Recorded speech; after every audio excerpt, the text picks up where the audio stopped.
सभी को जय मसीह की praise Jesus TV YouTube channel पर आप सबका स्वागत है। आज हम हिंदी बाइबल स्टोरीज की कहानी 2 इसको जानेंगे कि इसमें क्या है। एक खूबसूरत बगीचा। ज़रा इस तस्वीर को देखिए जो आपको दिख रही है। हरे भरे पेड़, रंग बिरंगे फूल, तरह तरह के जानवर, सब कुछ कितना सुंदर है ना। आखिर ये खूबसूरत बगीचा किसने बनाया? परमेश्वर ने। चलिए देखें कि परमेश्वर ने इस धरती को हमारे रहने लायक बनाने के लिए क्या क्या किया। सबसे पहले परमेश्वर ने हरी हरी घास बनाई जिससे पूरी ज़मीन ढक गई।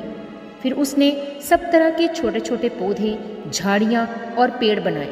ये पेड़ पौधे धीरे धीरे बढ़ने लगे जिससे सारी धरती खूबसूरत दिखने लगी। इनमें से बहुत से पेड़ पौधे हमें खाने के लिए अच्छी अच्छी चीज़ें देते हैं।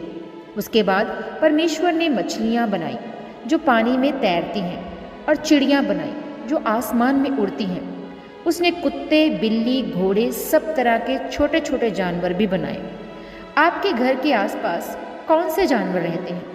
अब परमेश्वर ने हमारे लिए इतनी सारी चीज़ें बनाई हैं तो क्या हमें खुश नहीं होना चाहिए? आखिर में परमेश्वर ने धरती के एक हिस्से को सबसे ज़्यादा खूबसूरत बनाया।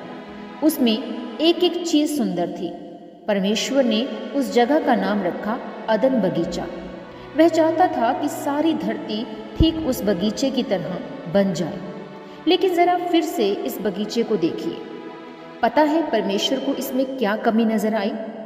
इस सवाल का जवाब आप जानेंगे कहानी 3 में। सो मिलते हैं अगली कहानी 3 में।